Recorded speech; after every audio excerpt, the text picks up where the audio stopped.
Ffitch. Lance, our airport director, wanted to be here, but he's doing jury duty, which would be really handy if it was just an excuse to get out of this, but unfortunately for Lance, it's true.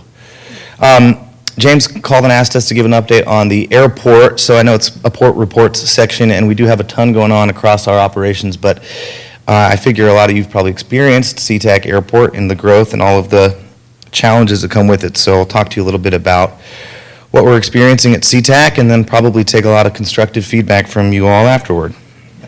The truth is that, as anyone operating a commercial airport facility here understands, it is a matter of daily experience for a lot of folks, and so it's something you hear about quite a bit. So I actually gave a very similar presentation to the Washington State Transportation Commission yesterday. I apologize for anybody who live streamed that, and this will be somewhat repetitive for you. But yeah, we have a lot going on at SeaTac. I'm going to talk about growth numbers in a second. It's something that you've all likely experienced. Hopefully you've seen with some signs of encouragement that we do have quite a big construction program going on to help accommodate current demand. I know, not unlike our construction on the roadways in the Puget Sound region and statewide, as operators of major transportation facilities, oftentimes we're confronted with the challenge of accommodating current demand while planning for the demand of the future. And I'm also glad to go after Kim, not just to have the pressure for humor significantly reduced, but also because the segue to talking about the Commercial Aviation Coordinating Commission is a good one. And I'll also talk a little bit about the Puget Sound Regional Council's current aviation baseline study, which is on the agenda for the next session as well. So at SeaTac and across all of our operations, we optimistically see the demand for our infrastructure as a good news story. The demand for transportation facilities is a necessary corollary to a growing economy, and from our perspective, and especially as we sit here with a statewide group, demand at SeaTac reflects demand for not just the goods and services coming out of the Puget Sound region, but also for folks who want to come visit not just the Puget Sound region, but the whole state. So tourism recently added to the mandated port districts, and we take that seriously, trying to generate demand for our facilities while serving the demand that we see. And a lot of talk about numbers up here. I'm not trying to brag, but we're in the middle of a 10-year, $6.5 billion capital improvement program. I think that says B. It's a lot of work, but we feel strongly, and we talk about it every day, that demand at our facilities and the congestion that you see should not be constrained by our capital development. The picture here is from the Sounders MLS Cup victory. I thought it did a good job of demonstrating the sheer volume of people. This slide is pretty much a reemphasis of what we've all experienced, the growth of the Puget Sound region. Transportation policymakers feel this especially, and I know a lot of you have been here, and it is a good thing, but it is a challenge. Next slide, same story. I don't have a laser pointer here, but not only do we have, I do. So we've got, I'll just describe it to you. So not only do we see SeaTac Airport consistently over the last decade or more has been the fastest growing large airport in the country, and not just that, but growth outpaces even our own forecast demand. So the graph here starts with that first pointer at 2017, but even here in 2019, our passenger numbers are above what we forecast. And last year we served 49.8 million passengers. That on a footprint that was originally created to serve 30 million. Speaking of our footprint and our so-called constrained space, you can see here the comparison to other airports of the same size. LAS is Nevada, where they also accommodate about 50 million passengers on fewer than 3,000 acres. But then you look at SFO, and you got 5,000 acres and quite a few more passengers and toward where we're going. So I mentioned the FAA's Aviation Baseline Study, funded by done by the PSRC, but funded by the FAA. $1.6 million to look at the demand that we'll see in the Puget Sound region through 2050. Josh Brown will talk to you later today about this, but they're looking at commercial air service, cargo, and manufacturing, and community perspectives, which we hear quite a bit about. The port sits on the technical committee, and this looks 29 regional airports and finishes in spring of 2020. Moving on to our current projects, I want to say a bit about the North Satellite, the International Arrivals Facility, the hard stand annex, and the baggage modernization. We've got the Sustainable Airport Master Plan, which is our plan to accommodate growth going toward 2027, accommodate cargo facilities, plus 30 projects, in addition to a new terminal to help ensure that folks trying to come through our facility don't have to wait on the tarmac, as many of you have experienced. And then, of course, the long-term vision beyond SAMP, which takes us past 57 million annual passengers. Here you just see kind of pictures of the projects. I want to talk a little bit more about each one. The major takeaway here is that we're upgrading more than 1 million square feet of facilities, including space that was often built in the 1970s. And as some of you can experience, we have to upgrade this facility while still moving passengers through it, which is an extra challenge, which we can all relate to when you have to, again, wait in line at restaurants, wait in line at security, and sit on the tarmac on a bus. Talking about International Arrivals Facility, this is the largest and the most complex project in the history of the airport.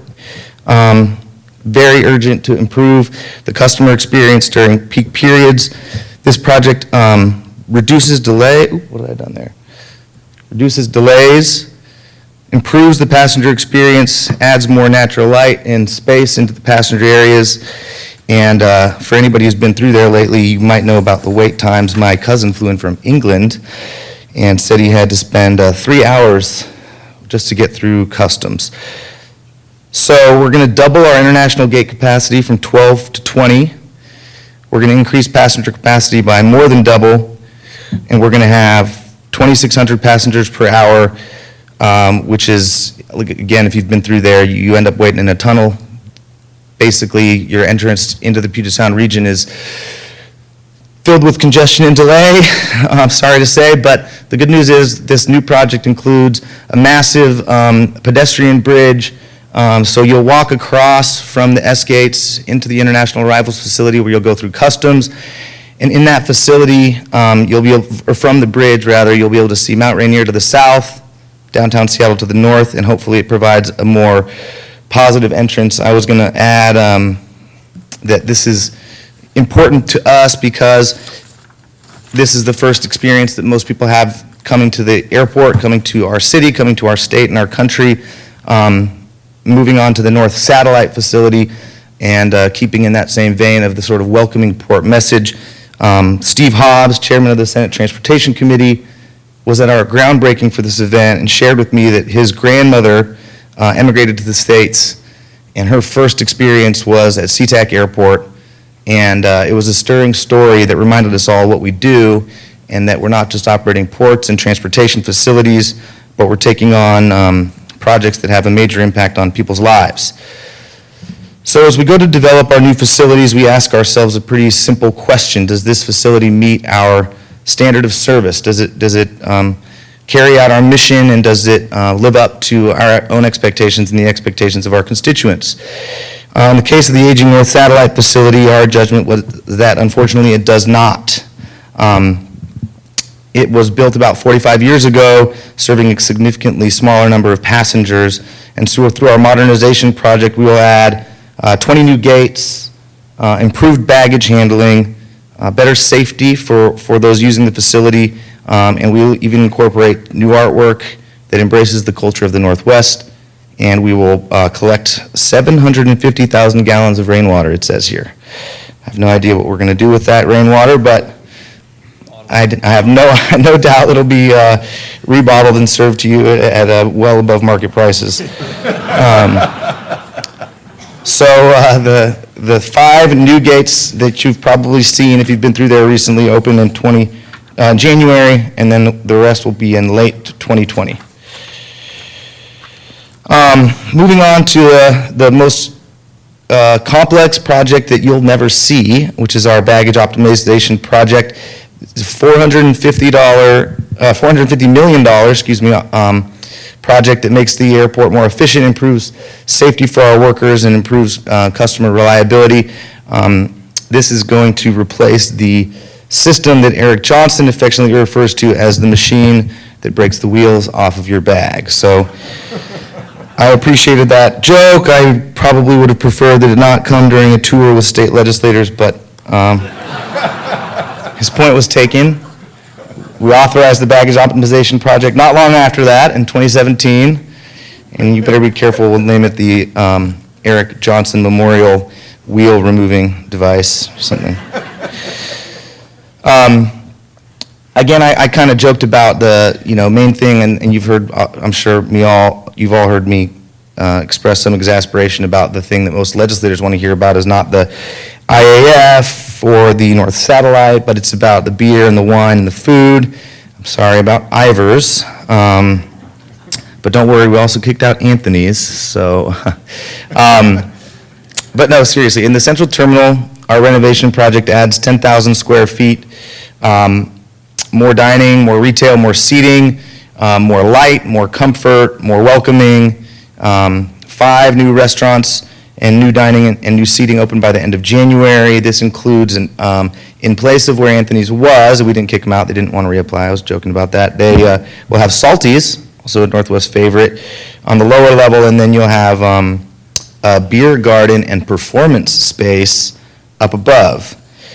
Presumably all of which is meant to mollify those of us who have to wait extra long for our flights to find a gate. But again, it's all part of what we're working on, and genuinely we do try to make sure there are affordable options that reflect the Northwest's culture, local small businesses, and something for everybody.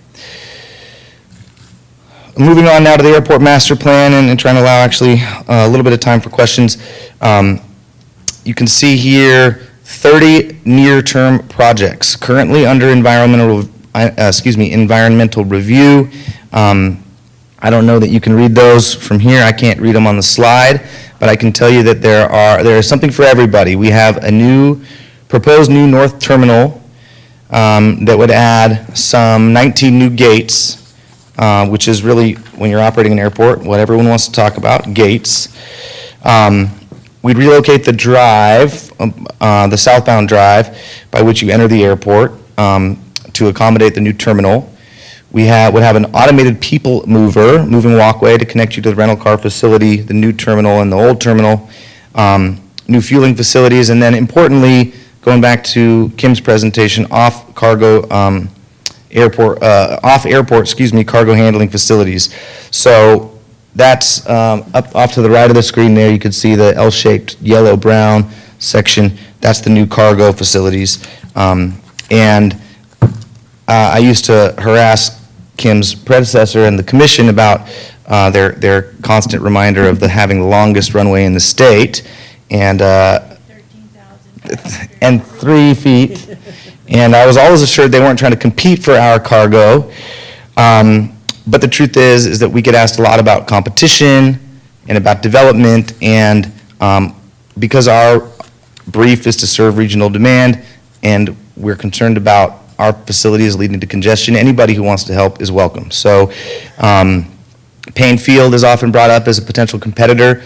When I was out visiting Port of Moses Lake with the air cargo study, I was asked by legislators, aren't you guys worried about Payne Field? To which our official response is, hell no, please help, please help. And every little bit helps. And we did work a little bit with staff at Moses Lake to get some cherry charters going over to the east side. So any partnership with other airports to help serve the regional demand that outpaces our facilities is welcome.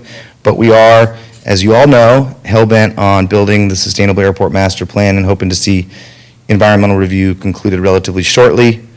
I'll wrap up by talking about my favorite issue, the transportation access problems to get to the airport.